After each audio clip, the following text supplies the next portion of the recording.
गंगा, जो हमारी संस्कृति और जीवन का अभिन्न हिस्सा है, के पानी की गुणवत्ता को लेकर केंद्रीय प्रदूषण नियंत्रण बोर्ड ने गंभीर चिंताएं व्यक्त की है। आज इस पवित्र नदी का पानी न केवल स्नान के लिए, बल्कि पीने के लिए भी सुरक्षित नहीं रह गया है। यह चेतावनी हमें यह सोचने पर मजबूर करती है कि हम अपनी नदियों के प्रति कितने जिम्मेदार हैं। बौद्ध जैविक ऑक्सीजन मांग का स्तर गंगा के पानी की सफाई का एक महत्वपूर्ण संकेतक है। महाकुंभ के दौरान बौद्ध का स्तर सुरक्षित सीमा से ऊपर पाया गया, जो कि नदी के पानी की गंदगी और प्रदूषण की गंभीरता को दर्शाता है। इस प्रकार के आंकड़े हमें सचेत करते हैं कि गंगा की सफाई के लिए ठोस कदम उठाने की आवश्यकता है। वास्तव में, फीकल कोलीफॉर्म बैक्टीरिया की अधिकता भी पानी की गुणवत्ता को गंभीर रूप से प्रभावित करती है। यह बैक्टीरिया मानव और पशुओं के मल से निकलता है, और जब यह जल स्रोत में समाहित होता है, तो स्वास्थ्य की दृष्टि से यह अत्यंत खतरनाक साबित हो सकता है।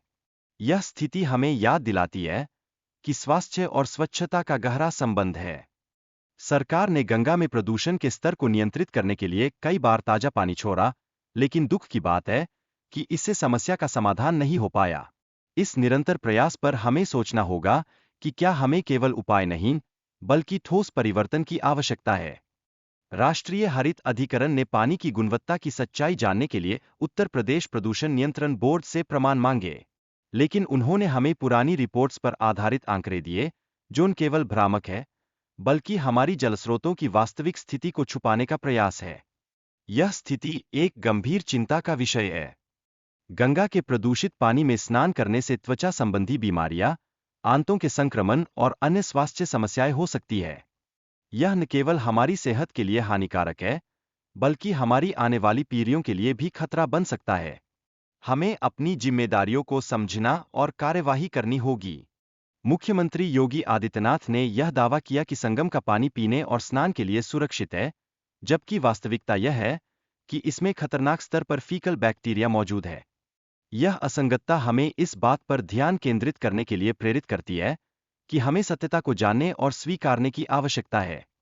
आईआईटी दिल्ली के शोध ने यह साबित किया कि गंगा के पानी में कई रोगजनक बैक्टीरिया मौजूद है, जो गंदगी को खत्म करने में सक्षम नहीं है।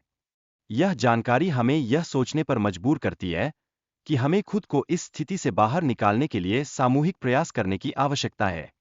सरकार ने बिना प्रमाणित शोध के आधार पर गंगा की सफाई की बात की है, जबकि सरकारी एजेंसियों द्वारा दिए गए डेटा के विपरीत सच्चाई है। यह अविश्वास हमारे समाज में खड़ा हो रहा है, और हमें एकजुट होकर कार्रवाई करने की आवश्यकता है। गंगा में प्रदूषण के कारणों में मुख्यतः सीवेज और औद्योगिक अपशिष्ट का बहाव शामिल है। इस कारण से नदी का जल गुणवत्ता मानकों से नीचे चला गया है। हमें यह समझना चाहिए कि नदियों की सफाई केवल एक जिम्मेदारी नहीं, बल्कि हमारे अस्तित्व की आवश्यकता है। हालांकि, सरकार ने गंगा के नाम पर केवल दिखावा किया है।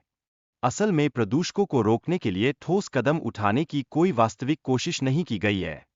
यह स्थिति हमें एकजुट होकर आवाज उठाने के लिए प्रेरित करती है, ताकि हम अपनी नदियों को सही मायनों में साफ कर सकें।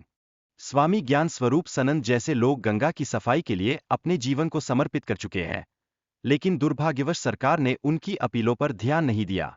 इस स्थिति में हम सभी की जिम्मेदारी बनती है कि हम स्वच्छता के प्रति जागरूक हों और अपनी आवाज उठाएं।